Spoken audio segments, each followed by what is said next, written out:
Jai Hind, I, Brigadier Hemant Mahajan, welcome you to a Facebook Live session.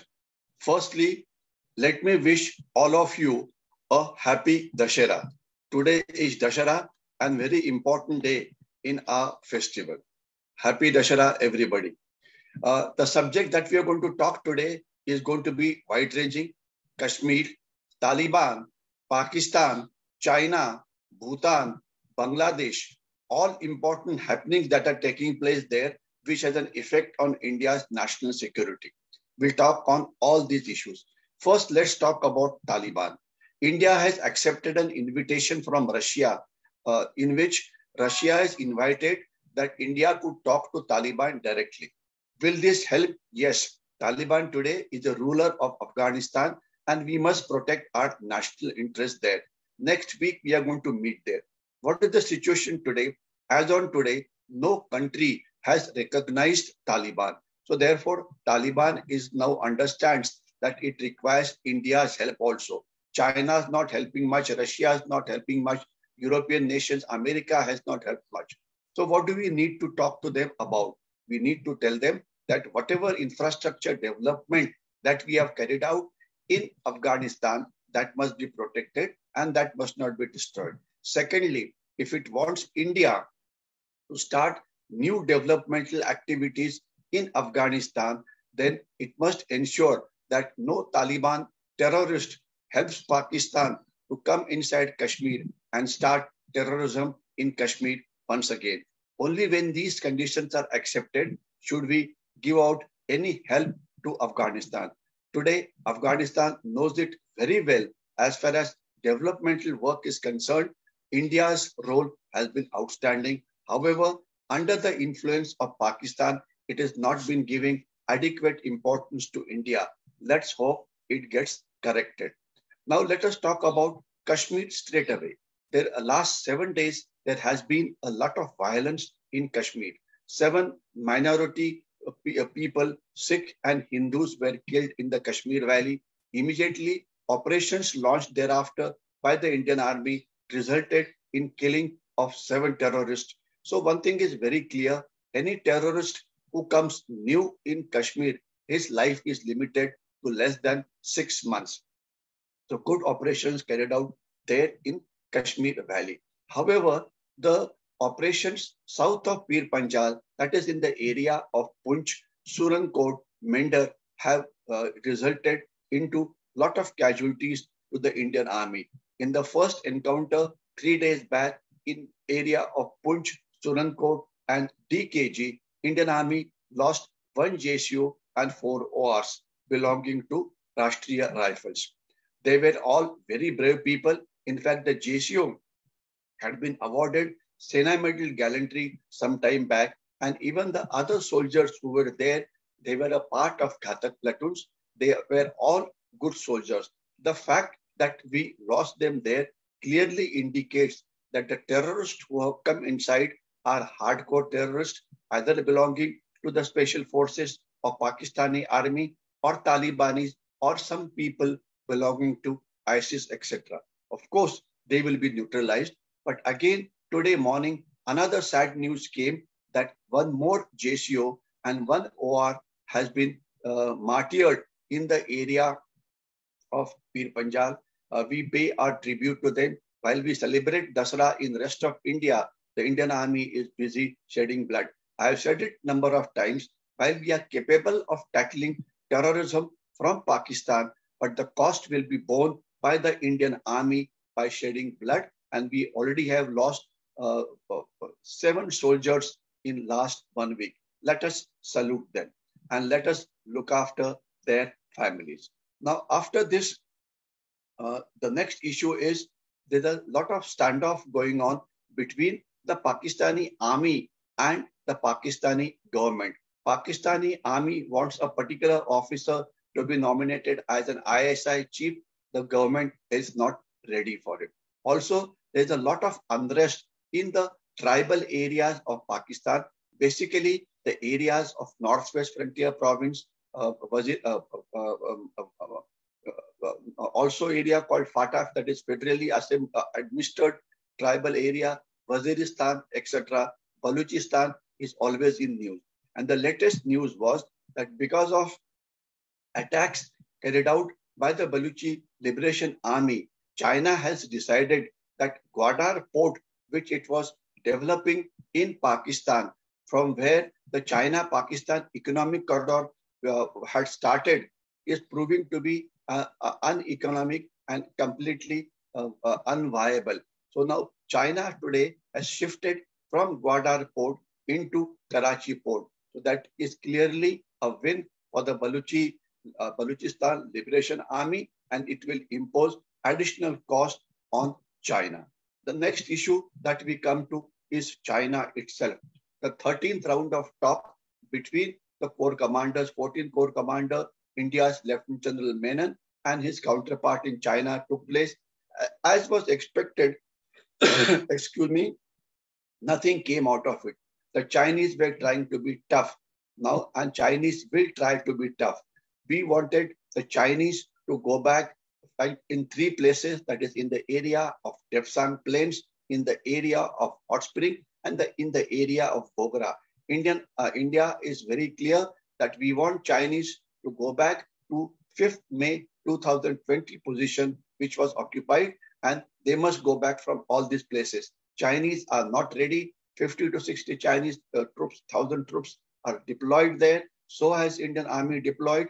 So therefore, we should expect a long standoff with China. And what should we do during this time? As far as a war with China is concerned, we are more than ready. That is, we are building up our infrastructure. Roads are coming up. Advanced landing grounds are coming up. Helipads are coming up. Our modernization of army is going out at a reasonable speed.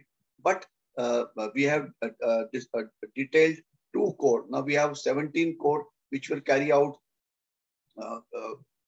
offensive operations in the area of Arunachal Pradesh, and 1 corps which will carry out offensive operations in the area of East Ladakh, etc. So we are well off as far as conventional war is concerned.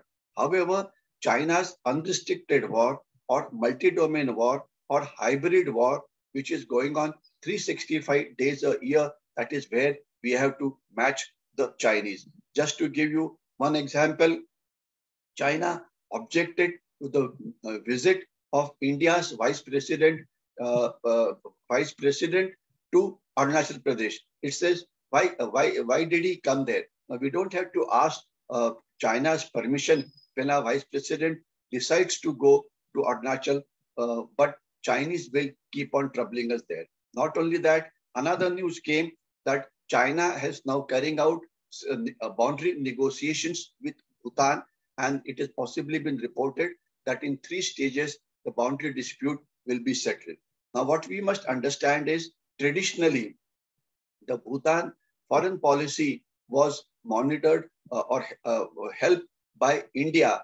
Now, China is wanting to talk to them directly, and they say that we will settle the boundary dispute. But when China says we'll settle the boundary dispute, it is always on their terms. There's a security implication there in the area of Doklam, which is basically a tri-junction between China, India, and Bhutan, where we had the last standoff for 73 days during the Doklam crisis days. That is where no concession should be given by Bhutan to China, because this area is right above India's critical area of Siliguri corridor, that small narrow corridor which joins India with rest of India with the northeast. So no area should be considered by Bhutan in this area, and let us hope Bhutanese are able to ward off the Chinese pressure. Also, Chinese have been claiming grazing lands for their own people in Bhutan. Even that must not be permitted.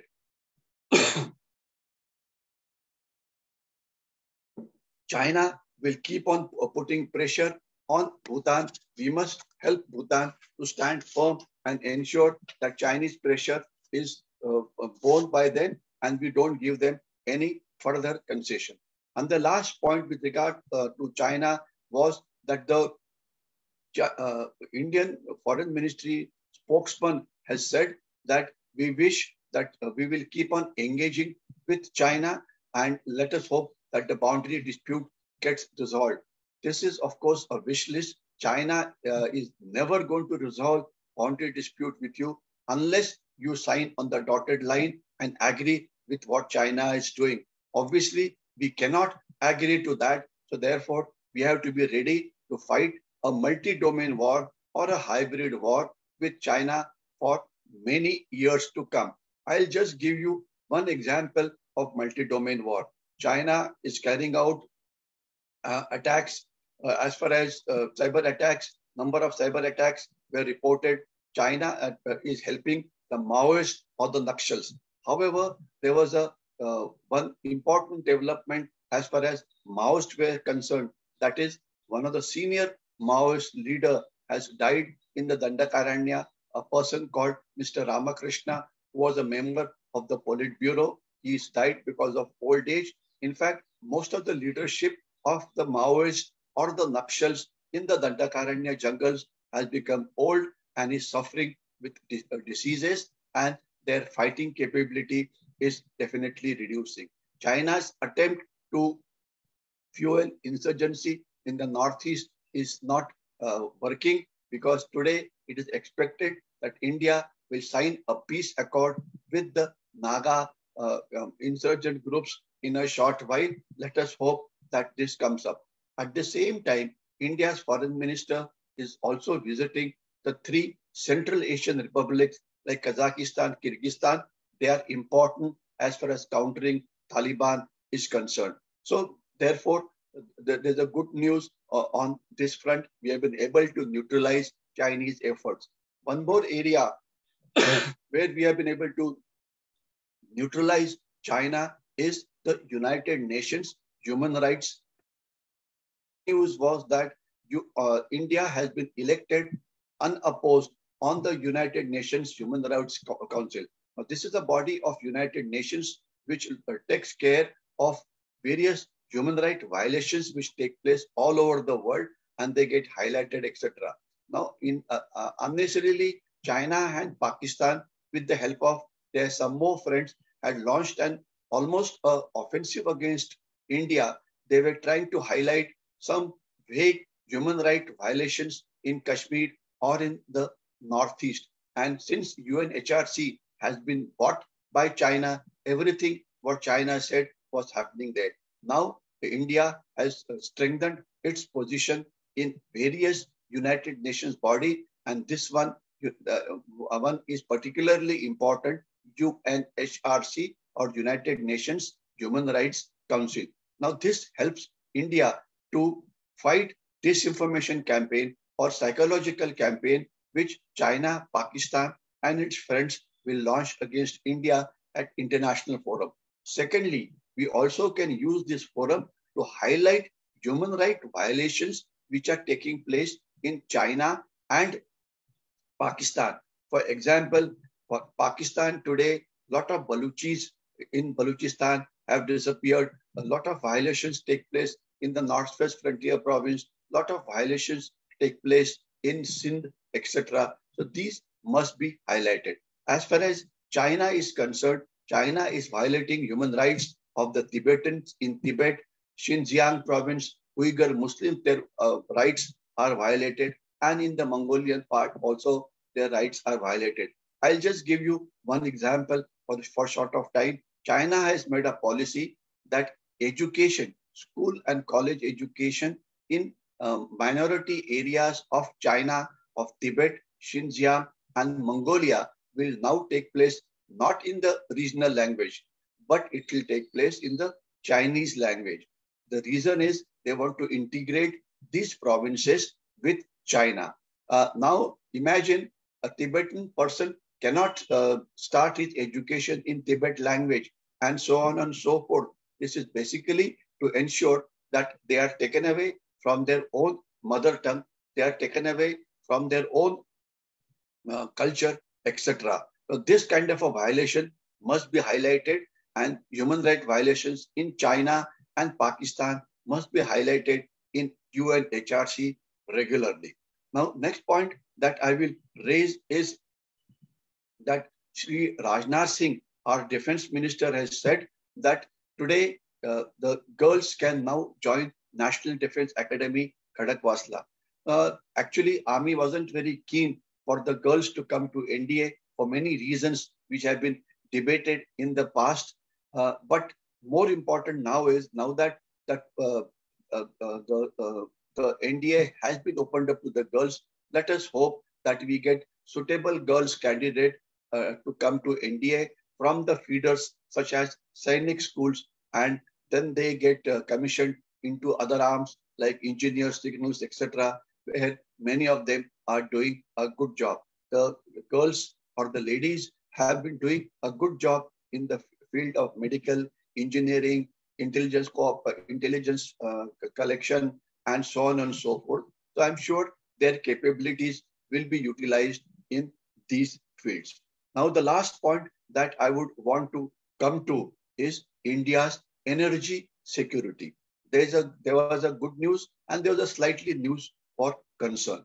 Concern news was that India's 70% of power is generated by coal, and unnecessary alarm was caused by some people in the media that the power plants are running short of coal. And of course, they were running short of coals, but it was not such a critical thing. The coal was being supplied. The coal supply had been stopped because of monsoons and many other reasons. But now it has started again, and no power plant is going to stop power production because of lack of coal. So this was an unnecessary alarm which was raised by some people who are interested in projecting India in a bad light. There is no shortage of coal. What was in short was many of the states had not paid for the coal which they have purchased.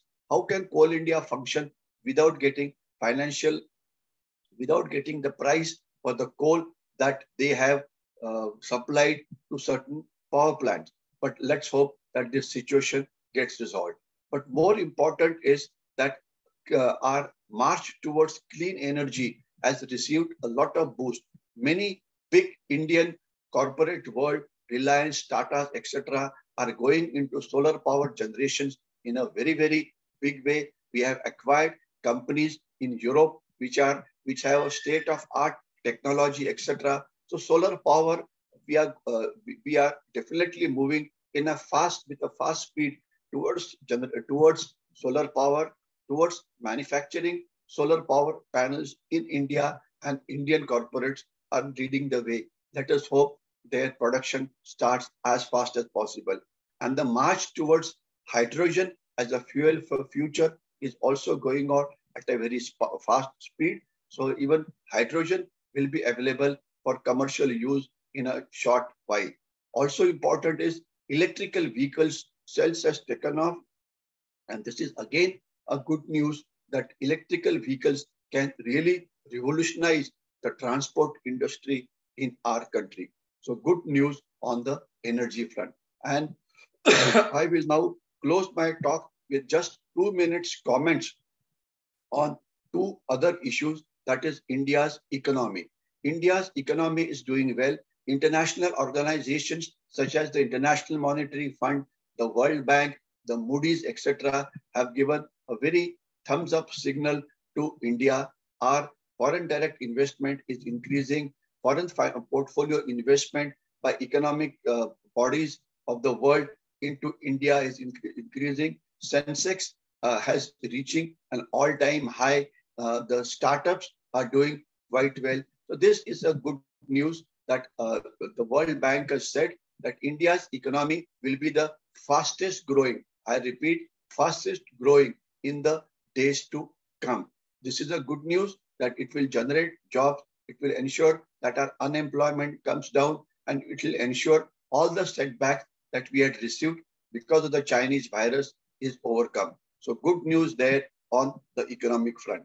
I will stop here now. If you have liked this video, please like it on the Facebook. It will be uploaded also on the YouTube. Please like it there. I take your leave. Thank you. Jai Hind.